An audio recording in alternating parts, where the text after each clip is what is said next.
Okay, let's getting started with the part that is called what? That is called a cell.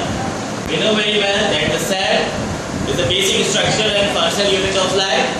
Cell is the thing which can be existing from the pre-existing cell. All cell comes from the pre-existing cell, and cell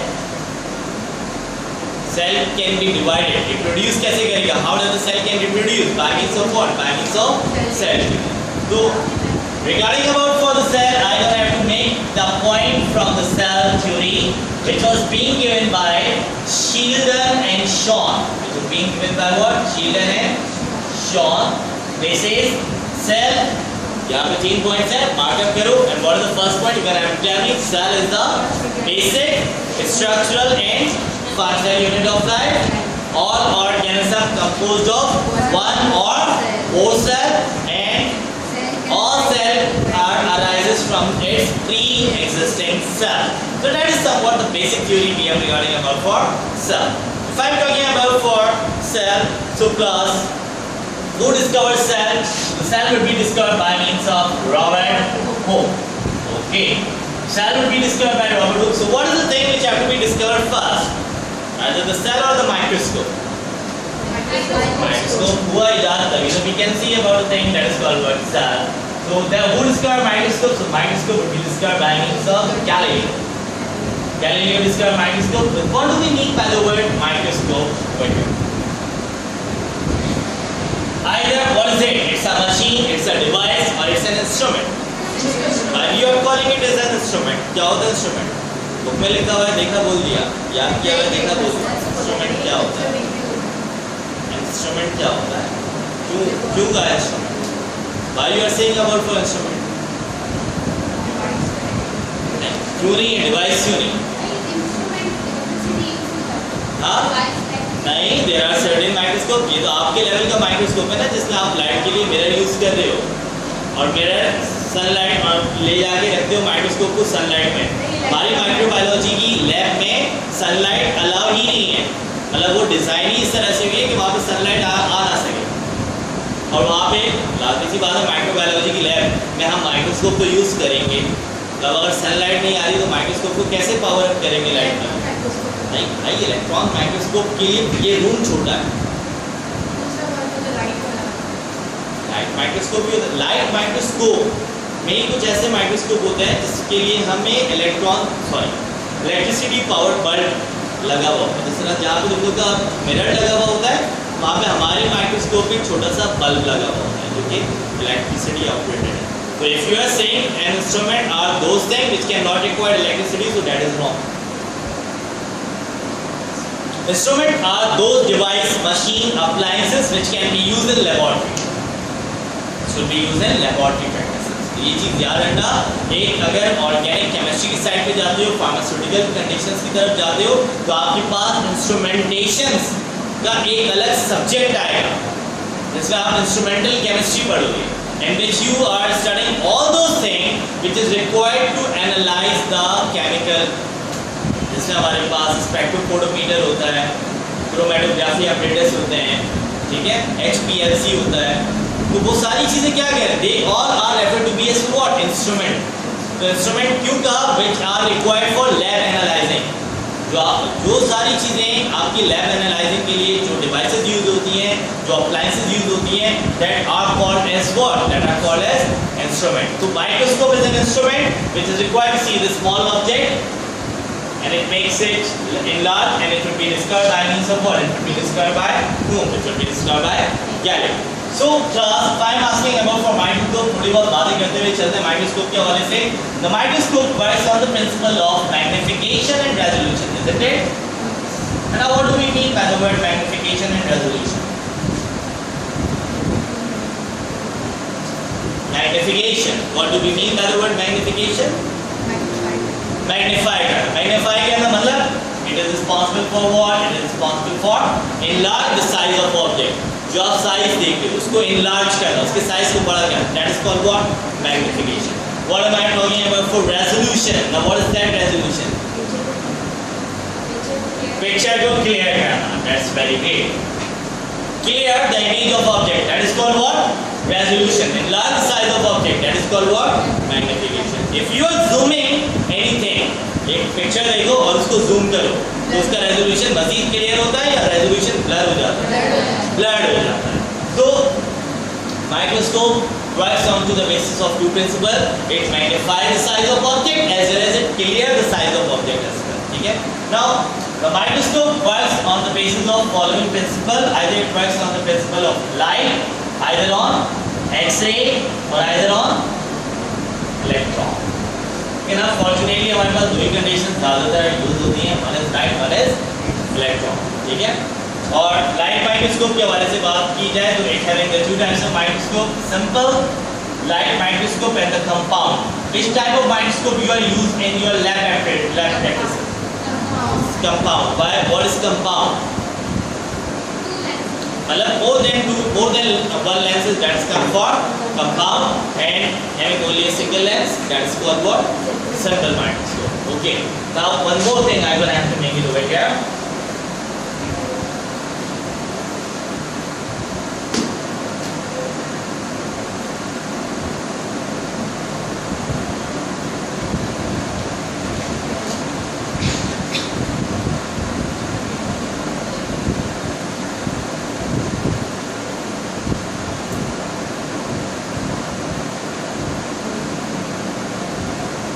Okay, so class, let's see it over here. That is a body tube we have, and in that body tube we have a lens over here. ठीक है, फिर यहाँ पे हमारे पास आता है rotating disc. Which are the further three types of lenses. That is a stage. That's being a slide, and that is a thing which we are using for light. Either यहाँ पे electricity powered bulb हो या फिर यहाँ पे mirror हो, जो कि reflection से हमें light produce करेगा. So class, why the light would be the basic principles of microscope? सिर्फ lens से ही हम क्यों नहीं देख सकते? Light do what? Light is responsible for glowing the object. Light is responsible for what? Glowing the object. अब जिसकी penetration power ज़्यादा होगी वो उतने ही ज़्यादा object को glow करेगा. जैसे कि मैंने तुम लोग को बताया we have three types of microscope: light, X-ray and electron. So which having a greater penetration power? सबसे ज़्यादा किसकी है? इलेक्ट्रॉन. उसके बाद किसकी है? एक्स-रे. और सबसे ज़्यादा लीस्ट किसकी है? लाइट. ठीक है. तो light, x-ray and electron, they all are used for what? They all are used for glowing the object. Object glow करेगा तभी दिखेगा. लेंस जितना भी हाई पावर लगा लो इससे कोई फर्क नहीं पड़ता until and unless you have the glowing object, glowing thing. Either it would be light, either it would be X-ray, either it would be electron. Electron microscope का सेटअप इस तरह का नहीं होता. इसका हमारे पास आपको पता होगा यहाँ पे हमारे पास आई पीस होता है जहाँ पे आप आँख रख के देखते हैं. ऐसे ही है क्लास. लेकिन इलेक्ट्रॉन माइक्रोस्कोप का सेटअप काफ़ी बड़ा होता है. If we have to go for research, जो कि हम ज़्यादातर PhD लेवल में ही इलेक्ट्रॉन माइक्रोस्कोप को रेफर करते हैं, तो उसके लिए भी हमें 6 months का एक सर्टिफाइड कोर्स करना पड़ता है in order to operate the electron microscope. ये वाला माइक्रोस्कोप एक दफ़ा डेमोन्स्ट्रेट करते हैं, आपको यूज़ करना आ जाता है. लेकिन इलेक्ट्रॉन माइक्रोस्कोप को अगर आपकी प्रैक्टिसेस में यूज़ करना है so it required a certain certification. आपको 3 months की हो, 6 months की हो, तो मतलब आप ऐसे ही जाके इलेक्ट्रॉन माइक्रोस्कोप यूज़ नहीं कर सकते. And it takes a whole setup. मतलब जितना बड़ा रूम है उतना बड़ा सेटअप इसका होता है. और उसमें आप that is the thing which is being divided into the, ये दो तरह के इलेक्ट्रॉन माइक्रोस्कोप होते हैं. One is called transmission EM electron microscope, and the next one that is what? Scanning electron microscope. Transmission electron microscope में जो हमारे पास हमारे ऑब्जेक्ट का रिजल्ट आता है, it comes onto what? It comes onto the monitor. किसमें आता है? और स्कैनिंग में किसमें आता है? It comes onto the cathode plate. किसमें आ रहा है? Cathode plate. Cathode plate, tin plate, ठीक है, इसमें हमें अपने रिजल्ट्स ऑब्टेन होते हैं. That is somewhat all I gonna have to say about what? Microscope. What do we see by means of microscope? We can see the cell, isn't it? What we can see by the help of microscope? We can see the cell. Now let's come on to the cell. Cell में देखते हैं क्या क्या चीज़ है. हाँ? कहाँ use होता है? ऑप्टिकल प्रैक्टिस में आपकी रिसर्च के लिए इसी से कौन सी रिसर्च है? सर एक सेल है. केमिकल रिसर्च, केमिकल एनालिसिस, अगर माइक्रोस्कोप से देखो you can see a certain cell और ज़्यादा दिख गया तो एक छोटा सा न्यूक्लियस दिख गया. But in that we have the endoplasmic reticulum as well. Endoplasmic reticulum होता है नहीं होता. Either that is the thing you can see by means of light microscope. ये तुम्हें लाइट माइक्रोस्कोप से दिखेगा नहीं दिखेगा. What we have next? Mitochondria. Either you can see mitochondria from the light microscope. देखा कभी? बिल्कुल भी नहीं. देखा है माइक्रोस्कोप? देखा है उसे ऑब्जर्व किए हैं चीजें. We can see only a cell. ज़्यादा से ज़्यादा दिख गया न्यूक्लियस दिख गया ग्राउंडेड बॉडी. इससे ज़्यादा नहीं दिखता हमें. We have the Golgi apparatus as well. We have the lysosomes. We have the vacuole. ठीक है, पैराऑक्सीसोम, ग्लाइऑक्सीसोम, साइटोस्केलेटन, ये सारी चीजें होती हैं सर. तो if I'm talking about for mitochondria, तो माइटोकॉन्ड्रिया में अगर मैं इसको इनलार्ज करके देखता हूँ तो इसमें इनर इनफोल्डिंग मेम्ब्रेन्स मौजूद हैं that we name as what? We name as prestige and it having a liquid inside it that is called matrix. तो ये सारी चीजें मुझे दिखाई कैसे देंगी? If I cannot see it by means of a simple microscope, I gonna use a more magnifying power, and a more magnifying power we can see it by means of electron microscope. ठीक है? Astronomer से बस microscope नहीं होता, वो telescope, वो अलग चीज. ठीक है? It is required to see the far most thing big. इसमें तो आप छोटी चीज को बड़ा करेंगे ना. टेलीस्कोप क्या करता है? जो दूर चीजें होती हैं उनको करीब करते हैं. ठीक है? There is a difference between the two. Okay. So regarding about for cell, we know very well that in cell we have the following things. Cell में क्या क्या चीजें मौजूद होती हैं? पहले तो हम बात करेंगे. We have the two type of cell. One is eukaryotic, one is prokaryotic, isn't it? What is eukaryotic? What is prokaryotic? Eukaryotic, prokaryotic. Eukaryotic, the cell which having a nucleus, which having a membrane bounded organelles. जिसमें membrane bounded organelles हो, membrane bounded nucleus हो, so that is called what? That is called eukaryotic. Or prokaryotic, the cell which does not have a nucleus bounded and neither it contain the membrane bounded organelles. वो condition क्या होगी हमारे पास? Prokaryotic. ठीक है? तो class eukaryotic, it's a true thing, it's a true nucleus. U means what? U means true, and the word karyotic meant to be as for what? Nucleus. What do we mean by the word pro? Pro means first. The word karyotic meant to be as for what? Nucleus. First nucleus. Prokaryotic को क्या कह रहे हो? First nucleus. Either it's a developed nucleus or undeveloped nucleus. Undeveloped. What is the thing which have to be undeveloped? That its cell organelle would not be covered. इसके cell organelles covered नहीं है. ठीक है? अच्छा. In prokaryotic, either we have a nucleus. हाँ? नहीं. In prokaryotic we can see ये जो हमारे पास न्यूक्लियस सॉरी टू से ये जो चीज़ है ना हमारे पास मतलब the concentrated area where the chromosomes are present that area is called what. ठीक है? ये चीज़ याद रखना.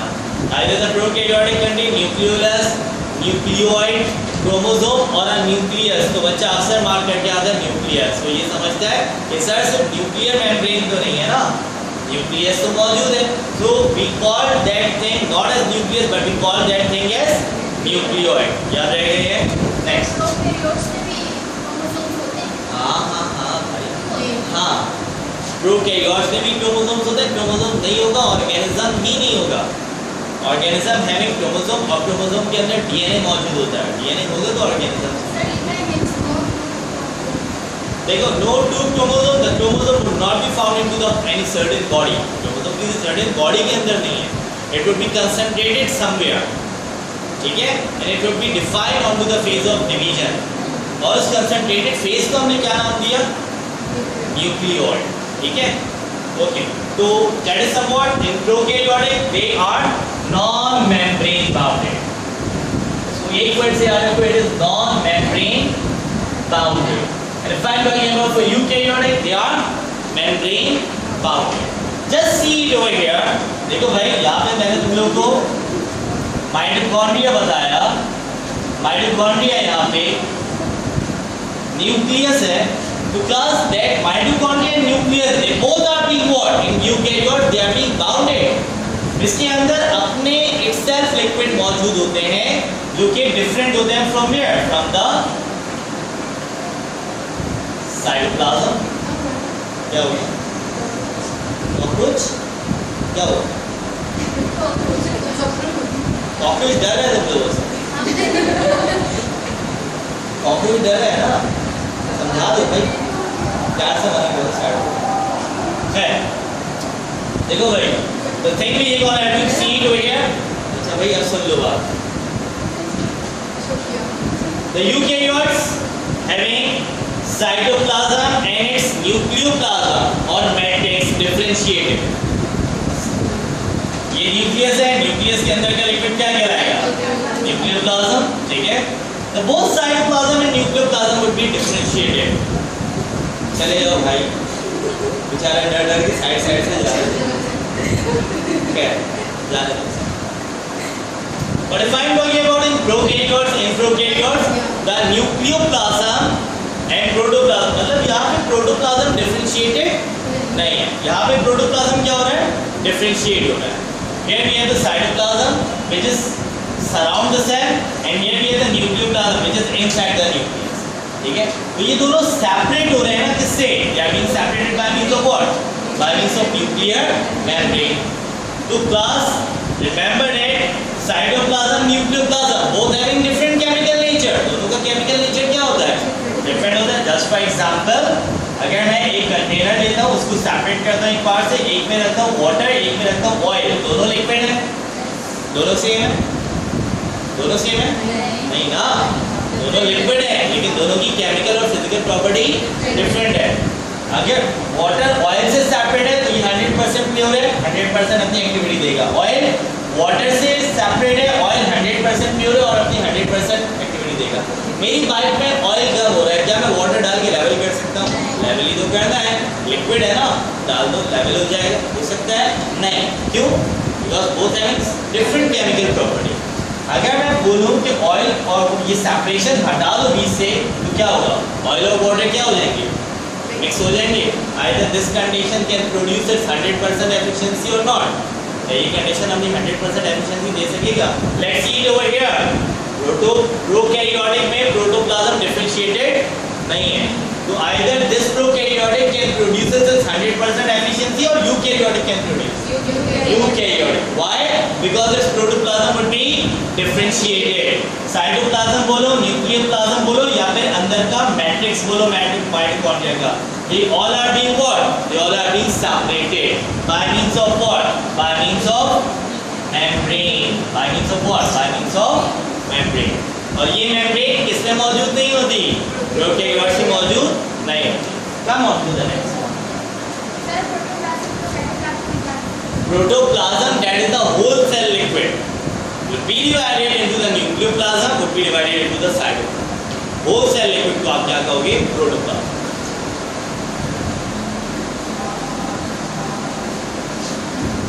साइटोप्लाज्म जो आउटसाइड ऑफ द न्यूक्लियस का फ्रूट होता है।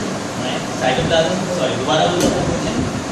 साइटोप्लाज्म जो है वो न्यूक्लियस के बाहर है। हाँ, पूरे सेल का जो लिक्विड है, हाँ सारी चीजें उसके अंदर मौजूद होती हैं, और न्यूक्लियस के अंदर जो लिक्विड है वो न्यूक्लियोप्लाज्म कहलाता है।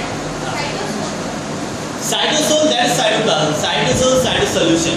और वो साइटोसोल हम बेसिकली वर्ड यूज करते हैं when the cell intake liquid. जैसे कि सेल है, सेल के अंदर लिक्विड कहाँ पे जाएगा? It comes into the contractile vacuole. The water of cell that is somewhat referred to be a cytosol, ठीक है। साइटोसोल की मेन एक्टिविटी हमें एनिमल सेल में नहीं देखने को मिलती क्योंकि एनिमल सेल में वैक्यूल बहुत छोटा होता है। लेकिन अगर हम बात करते हैं प्लांट सेल के हवाले से, प्लांट सेल में वैक्यूल का साइज 1/3 होता है और न्यूक्लियस साइड में होता है, ठीक है। तो सेल, प्लांट सेल के अंदर जो वाटर आ रहा है और प्लांट सेल के वैक्यूल में जो वाटर की कंसंट्रेशन है, that word mostly referred to be as what? Cytosol. which can define the turgidity of plant cell, which can define its shrinkage. ठीक है? और कुछ?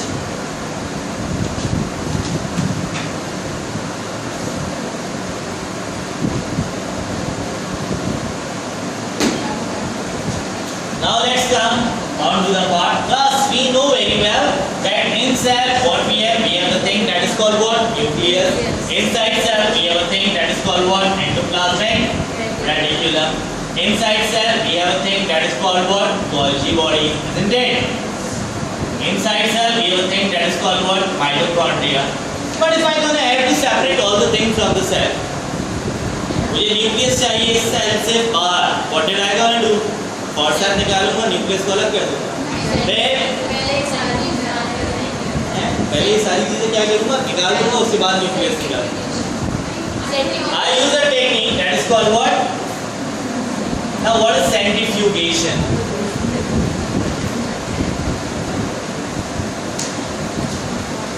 I gonna have to do what? I gonna have to perform isolation of cell components. मुझे क्या करना है?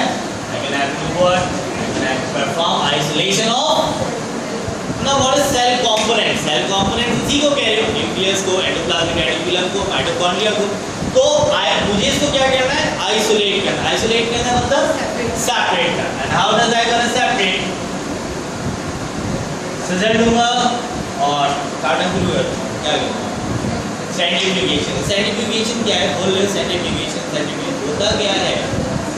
बोलो बोलो, अब बोलो. क्या होता है? रोटेट करेंगे. So the force which is making the thing to move onto the circular axis, that is centrifugation, or the force which is acting towards direction, that is centrifugation. आप ये नहीं बताओ, श्योर बताओ, सेंट्रीपिटल सेंट्रीफ्यूगल मेरा topic तो नहीं है. Centrifugal toward the and it makes the thing onto the circular part, that is centripetal. Physics पढ़ी है तुमने? मैं तो फिजिक्स का टीचर नहीं. है? अरे सेल मेम्ब्रेन तो ये बहुत दूर की बात है. मुझे सेंट्रीपिटल सेंट्रीफ्यूगल तो बताओ. Towards the center. I gonna have been taking a thing that is called what? I gonna have to take an instrument or a device which have to be a homogenizer. इस homogenizer में हमारे पास क्या होता है? I can fix it at the test tube. मैं test tube लेता हूँ और test tube में मैंने क्या डाला? I gonna have fill down with that और मैं इसको homogenizer में fix कर देता हूँ. That is a homogenizer and I gonna have to fix the test tube in a way like that. और ये टेस्ट ट्यूब कैसे मूव करेगा? Into a circular path. ठीक है? तो फोर्स कहां से जनरेट हो रही है? Towards the centre. The force is being generated from where? Towards the centre. So that force have to be as what? Centrifugal. आप इसको क्या कह रहे हो? सर्कुलर एक्सिस में मूव कर रहे हो.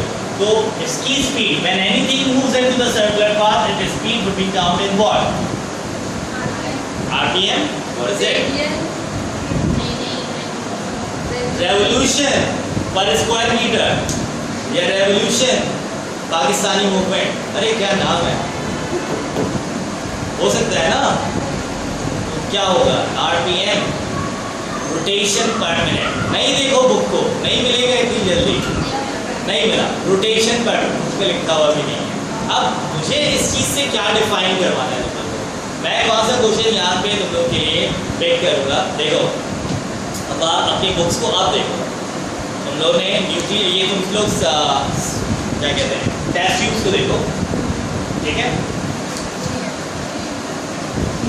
When we rotate test tube for first 5 minutes, first 5 minutes तो आप टेस्ट ट्यूब क्या कह रहे हो? रोटेट करो. Sorry, you taking a flat in homogenizer and you rotate the test tube for 10 minutes. क्या चीज़ डिफरेंट, क्या चीज़ निकल रही है? The thing which would be removed. 10 minute के लिए रोटेशन पर मिनट, 10 मिनट के लिए आपने इसको मूव ऑन किया. क्या चीज़ सेपरेट हो रही? What is the thing come first? That is nucleus. That is the what? That is nucleus. पहले 10 मिनट पहले सॉरी स्टार्टिंग 10 मिनट में हमारे पास क्या चीज़ सेपरेट हो रहा है? nucleus. So it means that nucleus is a very heavy body of cell. Nucleus बहुत ही heavy body है cell का. So that is the thing which come first out from the cell. जो cell की सबसे ज़्यादा heavy body होगी वो पहले cell से बाहर आते हैं. क्या आया पहले? दस्टन बारी क्या आ गया? सेंट्रीफ्यूज किया ना आपने? सेंट्रीफ्यूज किया तो जो सबसे हैवी पार्ट होगा वो नीचे सेडिमेंट हो जाएगा, नीचे बैठ जाएगा. लिक्विड है जो सबसे हैवी पार्ट होगा जो सेल से अलग हो गया होगा वो नीचे क्या हो जाएगा? प्लस सेडिमेंट हो जाएगा. सेडिमेंट हो जाएगा तो आप इसको क्या कर लोगे? रिमूव कर लो. ठीक है. तो पहली चीज जो रिमूव हो रही है सेल से that is what? That is nucleus. ठीक है. उसके बाद कितने मिनट के लिए दोबारा से आप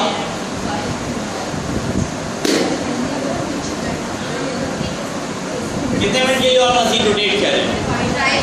फॉर 5. आफ्टर 5 minutes मतलब in total 15 minute the thing which have to be separated that is what? Mitochondria and mitochondria and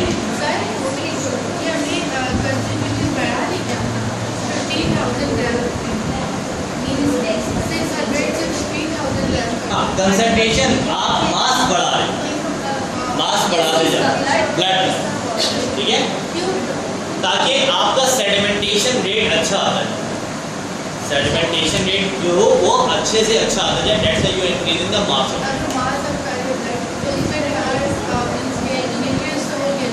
nucleus तो आपका सेडिमेंट हो गया ना. उसके बाद सेडिमेंटेड पार्ट जो आपका रिमेनिंग लिक्विड है उसका 1500 ग्राम. ठीक है. और उसको फिर सेडिमेंट करना है 5 मिनट्स के. तो वो टोटल हमारे पास कितने मिनट के लिए रोटेट होगा सोल्यूशन? 15 मिनट. तो at 15 minutes we can get mitochondria and lysosome. ठीक है. आप भाई बोलिए.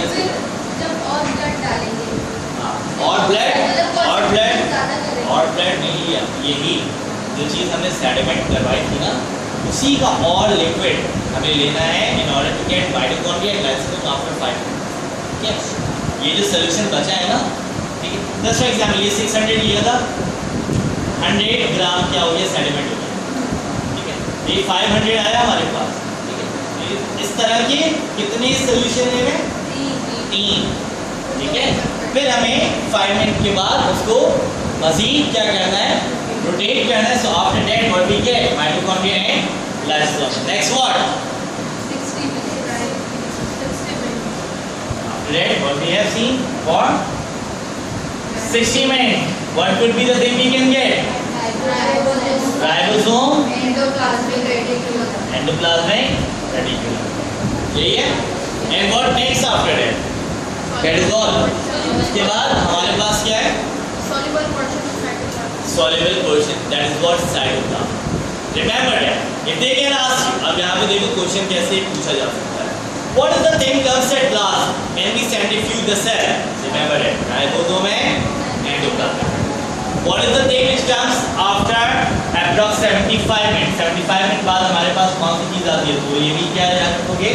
Ribosome and endoplasmic reticulum. आसान हो रही. Okay, so they can ask you that what is the thing comes at last? That is at ribosome and endoplasmic reticulum. What is the thing which comes in middle? Mitochondria and lysosome. What is the thing which comes first? That is nucleus. What is the thing which we cannot centrifuge? That is cytoplasm. याद रहेगा. Out. हाँ? और भी sedimentation है. आप लोगों को आगे का सेडिमेंटेशन रेट नहीं दिखाएगा.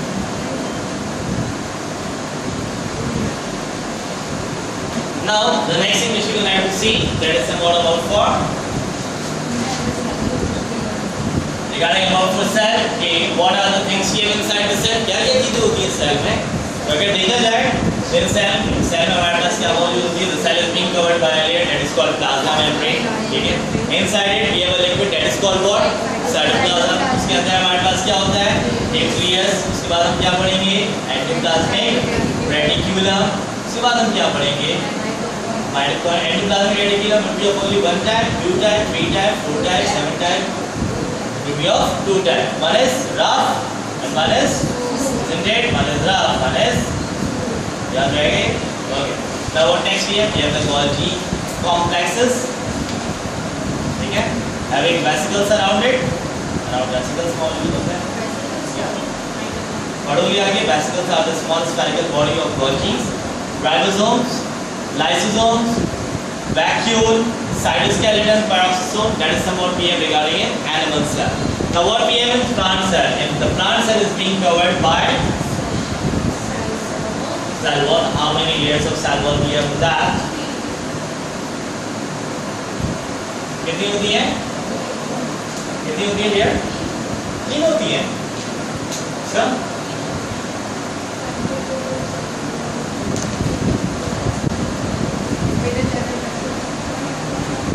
मिडिल लेवल कहाँ होती है? अंदर बना दो. यहाँ पे. यहाँ पे.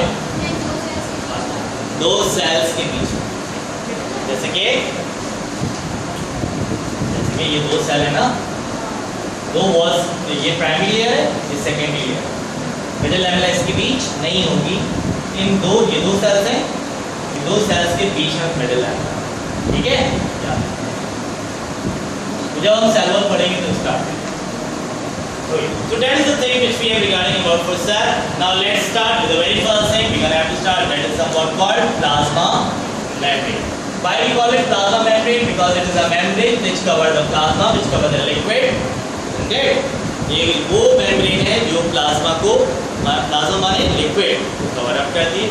अच्छा, अब अगर बात की जाए प्लाज्मा membrane के हवाले से, we know very well that it is present in both. It would be present in animal, it would be present in plant, but in animal it is the outermost, and in plant it comes after the cell. What is the responsibility of plasma membrane?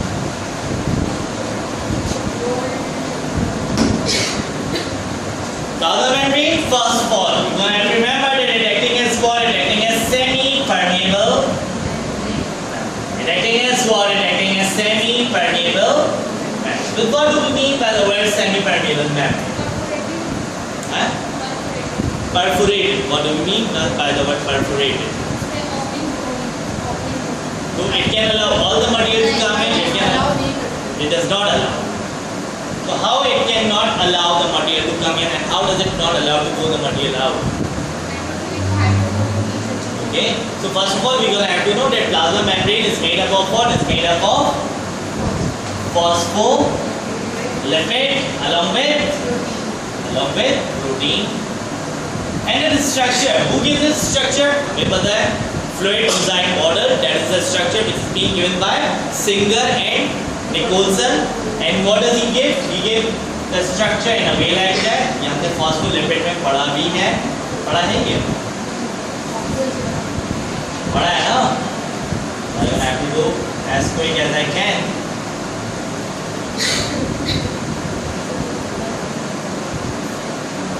So here we can see the bilayer of phospholipid. यहाँ पे हमें देख सकते हैं what we have. We have the bilayer of phospholipid. Bilayer of phospholipid है. That is the one layer. That is another layer.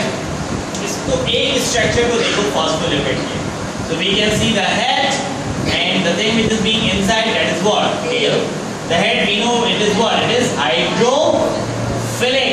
Hydrophilic means water loving. Hydrophobic, that is what? Water hating. We know very well how the water comes inside. The water comes inside and how we like that. Water कैसे आएगा? Head to head आएगा. अगर head से tail की तरफ जाएगा तो water क्या हो जाएगा? Repellent. ठीक है? तो the water comes inside. The water comes inside from the head to head. And the process by which when the cell intake water, that process is called what? That process is called penocytosis. Or the process in which the food come in, that process is called what? Cell eating process, ना? Phagocytosis किससे हो रहा है? Penocytosis किससे हो रहा है? Remember that? Penocytosis occurs by means of, ठीक है? And how does the phagocytosis occur? The phagocytosis occurs by means of carrier protein. Remember that? And that whole process, referred to be as a word, which is called what? Endocytosis. Which come in cell by means of passive transport. तो cell के अंदर आएंगे कैसे? By means of passive transport. And now what is passive transport actually, by the way? It does not require energy. And the thing which require energy, that is called what? An active transport is required for endocytosis, pinocytosis, phagocytosis or exocytosis. Exocytosis. So यहाँ करना the active transport, that is the thing which is being required for exocytosis, and exocytosis occur by means of contractile vacuole. किससे होता है? Contractile vacuole, and that contractile vacuole is responsible for performing excretion and osmoregulation. याद रहेगी class? तो पूरा सबक करते हुए चल रहे हो मैं सारी बातें, इसमें बहुत सारी बातें हमने अपने फॉस्फोलिपिड की हैं, इसमें सॉरी सेल मेम्ब्रेन की बहुत सारी बातें हमने की हैं फॉस्फोलिपिड में। फॉस्फोलिपिड लिपिड का पूरा टॉपिक अपलोडेड है, तो वो भी आप लोग देख सकते हो कि उसमें सेल मेम्ब्रेन की बहुत ज़्यादा बात हमने की, ज़्यादा बात करेंगे आगे चल। Let's see about a thing that is called what? Cell wall. लिख रहे हैं? लिख क्यों रहे? ये तो मिल जाएगा।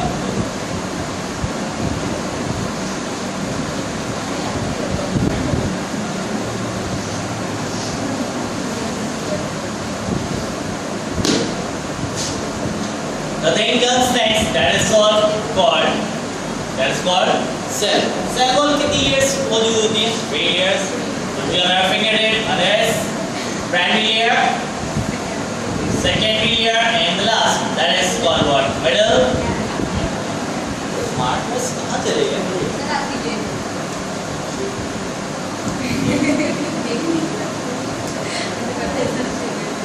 Okay. Primary layer, secondary layer, and middle level, that is 3 layer we have in the cell wall. और अगर बात की जाए, that is the primary layer in it.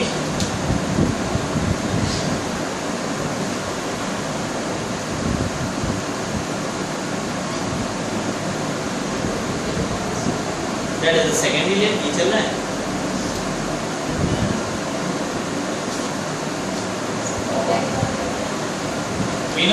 We have to know one thing, that is a 2 plant cell I made. ठीक है? In between plant cell we have a layer that is called what? Middle. That is the middle level I have. In the 2 plant cell would having a certain differentiation of what? It having a certain differentiation. मतलब in middle level के अंदर हमारे पास pores मौजूद होते हैं that oftenly referred to be as what? That oftenly referred to be as plasmodesmata. That plasmodesmata is responsible for the exchange of nutrition, is responsible for the exchange of fluid, and yes class, the transfer of water from one cell to another cell. That process is called what? Symplast, apoplast, or cell to cell. क्या कहलाता है भाई? हाँ? Any cell to cell. Any cell to cell. Apoplast. कैसे बोला apoplast? क्यों बोला apoplast? क्यों बोला भाई? तो options. Come on to the page number.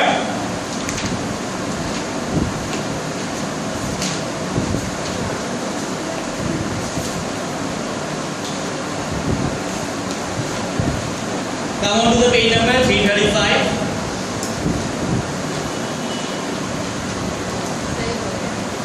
क्या? तुमने apoplast बोला। Cell to cell में क्या ही? Symplast, cell to cell. That is what? Symplast. So remember that the process of transfer of water from one cell to another, that is what Symplast pathway. ठीक है? That is the thing which you can see on page number 335. अच्छा जी. Coming on to the topic cell wall. Cell wall is made up of what? Cell wall is made up of cellulose. ठीक है? Cellulose in addition with protein. Fact only about the fungal cell wall. The fungal cell wall is made up of chitin, or what you can say chitin. ठीक है? Cell wall is responsible for what? It's responsible for providing shape, support, as well as it do what? It's responsible for performing protection, ठीक है, shape support and protection, ठीक है। तो that is what we have regarding about for salvo, nothing more for it. The primary layer, अब याद रहेगा, now which layer form first, the layer which form first, that is called what, primary layer. पहले जब cell infect होता है तो उसमें कौन सी लेयर डेवलप होती है, primary layer. as cell start to grow, as cell start to grow, it become more rigid, it become more mature, it become more hard. Why? Due to the development of the next layer, that is the secondary layer. Primary layer, that is the secondary layer.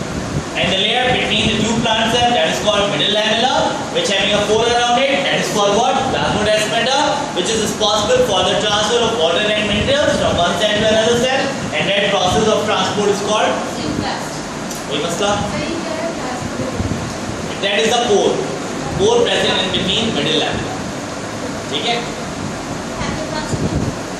Apoplast, the transfer of water around the cell, cell के around से water transfer होता है, that is called apoplast, ठीक है। और cell to cell, that is the permeability, the permeable solution from one cell to another cell, that is cell to cell. Done. Now the next thing we gonna have to see about for cytoplasm. बात करेंगे कुछ किसके हवाले से,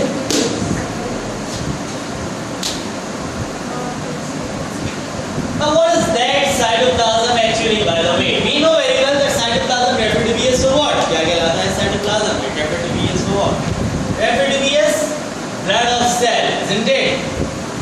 What is the responsibility of cytoplasm, क्या करता है cytoplasm, what is the role of cytoplasm, it do what, it is responsible for transport, responsible for what, transport, referred to be as what, blood of cell. How does it perform transport? In cell, the cytoplasm moves in clockwise. कैसे move करता है? Moves in clockwise and performing a thing.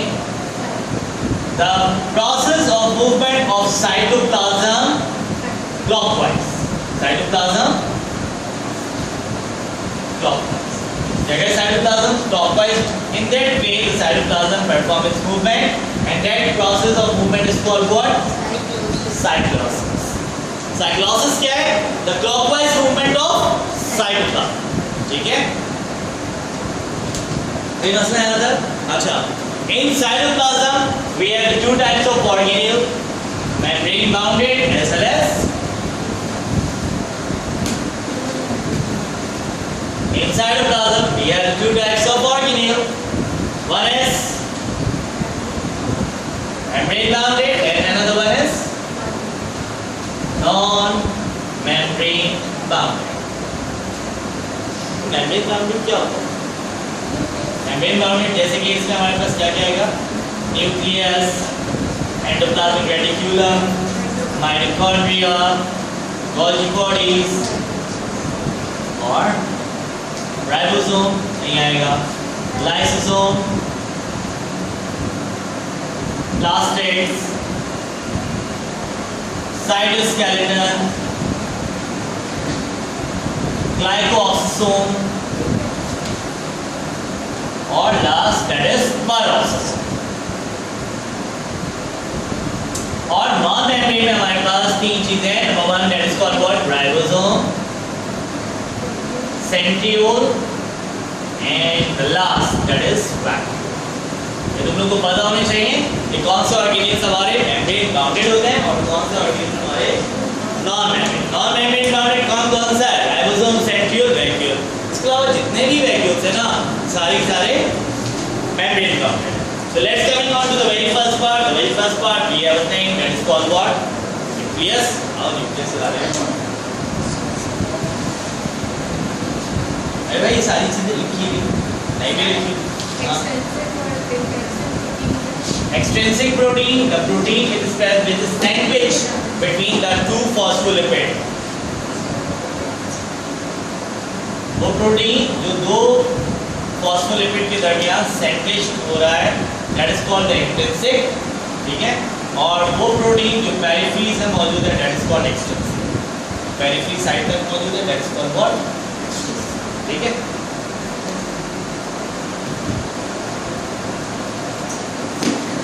The next one that is called what? Nucleus. Nucleus considered to be as what? Control center, the brain of cell, isn't it? What we have inside the nucleus. Nucleus के अंदर क्या क्या चीजें मौजूद होती हैं? We have a nucleus, we have the chromosomes, isn't it? क्या क्या है? The small rounded body, that is called what? Nucleus. The chromosomes, the nuclear membrane, and the nucleo.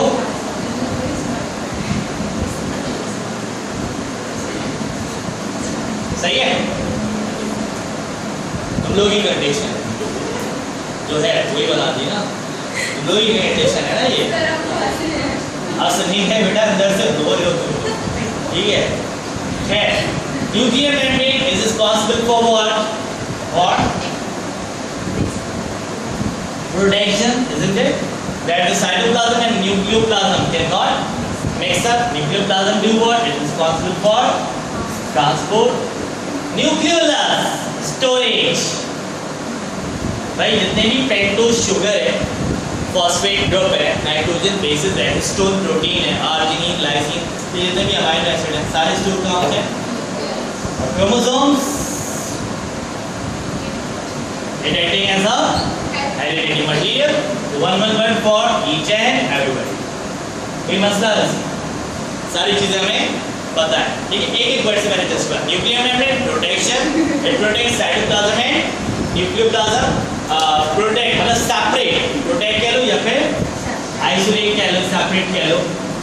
Nucleoplasm for transport chromosome. अच्छा, nucleoplasm is much more granular और denser as compared to cytoplasm. Chromosome, hereditary material, it contains DNA and RNA. बहुत detail पढ़ा है। Nucleolus referred to be as storage house, which is stored pentose sugar, nitrogen bases, phosphate group, that all thing will be stored in nucleus. Liquid है ना, उसके surround करेगा, ठीक है? और nuclear membrane that is around, ठीक है? चलो।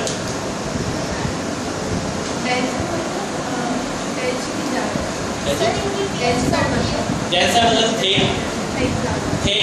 ग्रैन्युलर ग्रैन्यूल्स होते हैं, जिस तरह ऑयल और वाटर, ठीक, oil much more denser than water. Yes बेटा बोलो। इनकी पीएच मोर टुवर्ड्स, मतलब ये it would be decline on to the neutral phase, neutral phase is pure.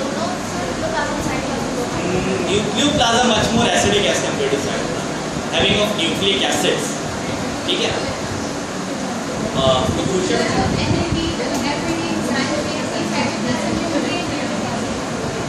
ये NAD enzymes दोनों जगह, they are the certain source not for hereditary but they are the certain source for NAD, तो दोनों जगह।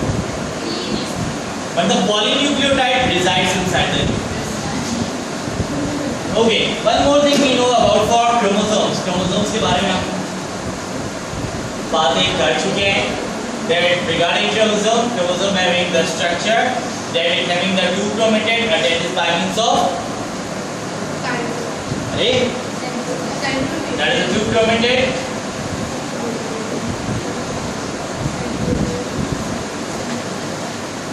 that is what?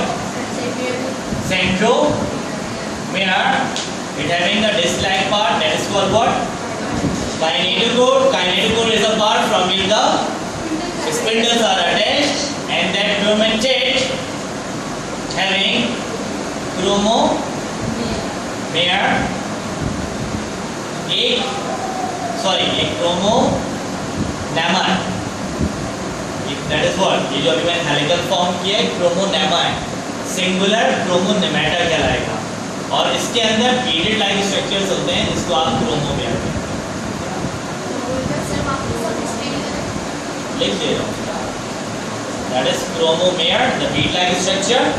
और इसके अंदर जो हेलिकल शेप में मैंने चीज फॉर्म किया, दैट इज कॉल्ड क्रोमोनेमा।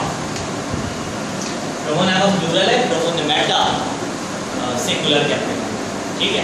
ये चैप्टर नंबर 6 में मिलेगा तुम लोगों को, क्रोमोसोम्स एंड डीएनए, क्योंकि वहाँ पूरा चैप्टर का नाम ही क्रोमोसोम था, ठीक है ना? That is all about DNA. कहाँ होगा DNA? That is being resides inside the chromosome, ठीक है? क्रोमोनेमास में, हाँ क्रोमोनेमास में बहुत ही highly complex structure. DNA, the units of DNA 100 to 1000 units of DNA लिख के रहेंगे तो वो जीन फॉर्म। जीन एक वर्चुअल कंडीशन है, उसकी कोई केमिकल प्रॉपर्टी नहीं है। केमिकल प्रॉपर्टी क्या है कि वो किससे मिलके बना है, डीएनए से, ठीक है। 100 to 1000 units of gene combined together to 100 to 1000 units of DNA combined together, ठीक है।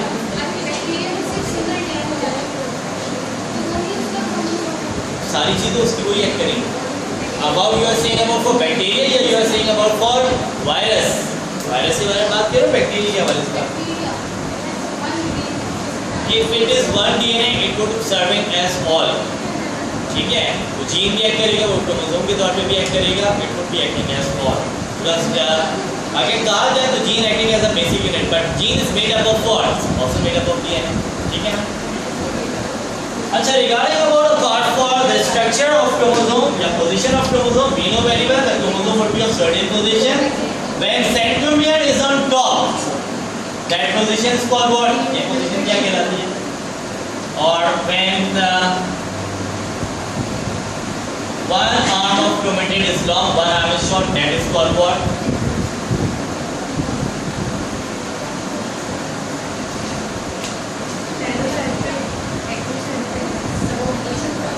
That is what?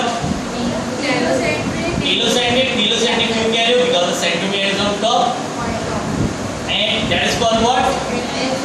Hetero. That is called meta, and that is called sub. V shape, L और J shape आपके book में दोनों चीजें। Telocentric it means the centromere is on top. Epicentric, one arm is short, one arm is long, but both chromatids lie onto the same thing. याद रहेगा class? आ गया? Time हो गया? Yes.